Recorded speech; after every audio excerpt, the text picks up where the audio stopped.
The live TV, सच सबसे आगे। नमस्कार, मैं हूं रंजीत झा और आप देख रहे हैं द लाइव टीवी। जिस हल्द्वानी हिंसा में इतना बड़ा बवाल मचा, जिसको लेकर मुख्यमंत्री ने वहां देखते ही गोली मारने के आदेश जारी कर दिए, उस दंगा को लेकर, उस हिंसा को लेकर चौंकाने वाला खुलासा सामने आया है।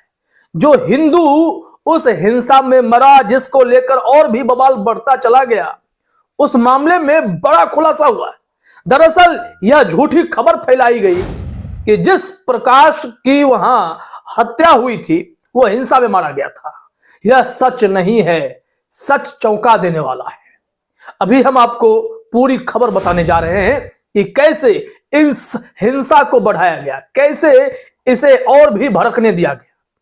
पुलिस ने समय के साथ कुछ दिनों के बाद अब यह खुलासा किया है। 9 फरवरी से लेकर अब इतने दिन लग गए, लेकिन तब तक जितना नुकसान होना था वो तो हो ही गया। आज भी कर्फ्यू है, इंटरनेट सेवाएं बहाल नहीं हैं, थोड़ी बहुत ढील मिलने लगी है, लेकिन तब तक कितना बड़ा नुकसान हुआ। सीएम साहब के एक आदेश के बाद वहां 5-6 मुसलमानों को गोली भी लग गई, मारे भी गए। अब यहां से हम उस रिपोर्ट को दिखाते हैं। सदफ आफरीन ने हिंदुस्तान का एक स्क्रीनशॉट शेयर किया है, उसे आप देखिए। हेडलाइन में हिंदुस्तान ने लिखा कि हल्द्वानी की हिंसा में प्रकाश के सिर में मार दी 3 गोलियां, एक दिन के मेहमान की भी ली जान। ये हेडलाइन आप देख रहे हैं, लेकिन अब इसका सच ही कुछ और है। इसमें थोड़ा सा और देख लेते हैं क्या लिखा हुआ है कि वनभूलपुरा की हिंसा में जान गंवाने वाला बिहार का प्रकाश हादसे से एक दिन पहले ही रोजगार की तलाश में पहली बार हल्द्वानी आया था। हिंसा के दौरान प्रकाश के सिर में पीछे से 3 गोलियां मार दी गई। अब यह हिंसा का एंगल इसमें जोड़ा गया। दरअसल सच्चाई यह है कि प्रकाश की हत्या की गई थी, वो भी अवैध संबंध को लेकर, और उसे हिंसा का एंगल देने के लिए उसे उसकी लाश को वहां लाकर रख दिया गया था। यह रिपोर्ट सामने आई है।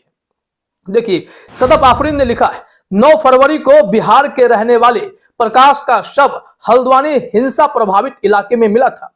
उस समय यह बताया गया था कि प्रकाश की मौत हल्द्वानी में हुए दंगों के कारण हुई है। इस मामले पर खुलासा करते हुए एसएसपी नैनीताल ने बताया कि बिहार का प्रकाश हल्द्वानी हिंसा में नहीं मारा गया था, उसकी हत्या अवैध संबंधों के चलते की गई थी।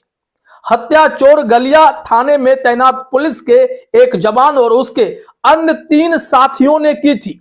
बताया जा रहा है कि प्रकाश का पुलिस के जवान की पत्नी के साथ अवैध संबंध था। हत्या में उत्तराखंड पुलिस का जवान समेत अन्य 3 लोग शामिल थे। यह कुकृत्य किसी और ने नहीं, पुलिस ने किया था, और उसी पुलिस ने यह पूरी साजिश रची और इस तरीके से हिंसा बढ़ती चली गई है। इसमें डिटेल रिपोर्ट हम आपको और बताएंगे, लेकिन यह भी खबर तो छप ही गई कि कैसे इतना बड़ा झूठ, इतनी बड़ी साजिश देखने को मिल गई हल्द्वानी में। यहां देखिए आप अपने स्क्रीन पर एक रिपोर्ट सदफ आफरीन ने ही शेयर किया है। 2 हेडलाइंस है, स्क्रीनशॉट है।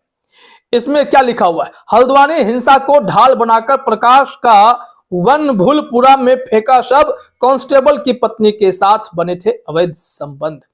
हल्द्वानी हिंसा में नहीं मारा गया था बिहार का प्रकाश, अवैध संबंध के चलते हुई हत्या। ये दोनों खबर देखिए टीवी भारत और हिंदुस्तान की रिपोर्ट यहां सदफ आफरीन ने शेयर किए हैं। अब आइए इस संबंध में हमारे पास आज तक की खबर है, और आज तक ने इसमें डिटेल में बताया है कि यह खेल कितना बड़ा है और इस मामले में कैसे कैसे खुलासे होते चले गए, जहां पर सच्चाई सामने आई कि देश में हिंसा भड़काने के लिए कैसे कैसे षड्यंत्र किए जाते हैं। कोई मर्डरर भी किसी हिंसा को भड़काने के लिए इतना दिमाग लगा सकता है, हैरत से भरे। और जब भूमिका पुलिस वाले की खुद हो तब क्या ही कहा जाए। आज तक ने हेडलाइन में लिखा, कांस्टेबल ने अवैध संबंध में की हत्या और हल्द्वानी हिंसा से जोड़ दिया केस, बिहार के युवक की मौत पर बड़ा खुलासा। आइए देखते हैं रिपोर्ट में क्या बताया जा रहा है। ये देखिए, ये तस्वीर देख लीजिए आप। ये सब गिरफ्तार हो गए, पुलिस ने इन लोगों को पकड़ा। यही लोग हैं असली मास्टरमाइंड जिसने हल्द्वानी में हिंसा को इतना भड़का दिया। जबकि बात थी मदरसे मस्जिद को ध्वस्त किए गए थे, वो भी जबरदस्ती, यह तो सरासर गलत था। लेकिन यह हिंसा और भड़की कैसे? तो प्रकाश का शव मिलने से। आइए खबर में देखते हैं। लिखा हुआ है कि उत्तराखंड के हल्द्वानी में 8 फरवरी को हुई हिंसा के बाद आगजनी की घटना में बिहार के युवक की भी लाश मिली थी। अब इस युवक की मौत को लेकर जांच के बाद पुलिस ने एक चौंकाने वाला खुलासा किया है। इस मामले में शामिल अभियुक्तों को पुलिस ने गिरफ्तार कर लिया है और बताया जा रहा है कि बिहार के प्रकाश नाम के युवक की मृत्यु हिंसा में नहीं हुई थी, बल्कि अवैध संबंध की वजह से उसकी हत्या की गई थी। ये बेहद ही गंभीर और बहुत बड़ा खुलासा है और यह हिंसा भड़कती चली गई। पुलिस को समय लगा। ये 8 फरवरी से अगर आप देख लें तो आज की तारीख में यह कम से कम तो 8-9 दिन का समय निकल ही गया और ऐसे में इतनी बड़ी घटना हुई है तो किसकी जवाबदेही, किसकी लापरवाही? मुख्यमंत्री का आदेश भी विवादास्पद था। ये मंदिर मस्जिद विवाद, ये मदरसा विवाद, इसमें आप शूट एट साइट के ऑर्डर दे देंगे कि गोली मार दो। एक तो किसी के धार्मिक स्थल को गिराया जा रहा है जिस मामले में कोर्ट में सुनवाई बाकी थी, लेकिन तब तक सब कुछ ध्वस्त कर दिया गया, जमींदोज कर दिया गया और लोग विरोध करने आए तो उन्हें गोली मारने के आदेश दे दिए। ये सब बेहद ही खतरनाक ट्रेंड चल पड़ा है देश में। यहां देखिए एसएसपी क्या जानकारी दी है। एसएसपी प्रहलाद मीणा ने बनभूलपुरा में हुई हिंसा को लेकर प्रेस कॉन्फ्रेंस की। इसमें उन्होंने बताया कि पहले दावा किया गया था कि इस हिंसा के दौरान बिहार के रहने वाले प्रकाश कुमार नाम के एक व्यक्ति की भी मौत हुई थी। जब पुलिस ने जांच की तो यह बात सामने आई कि हिंसा में प्रकाश कुमार की हत्या नहीं हुई थी। एकदम स्पष्ट तरीके से हमने आपको हर एंगल से बता दिया, खबरों के मुताबिक भी, पुलिस या बयान के द्वारा भी।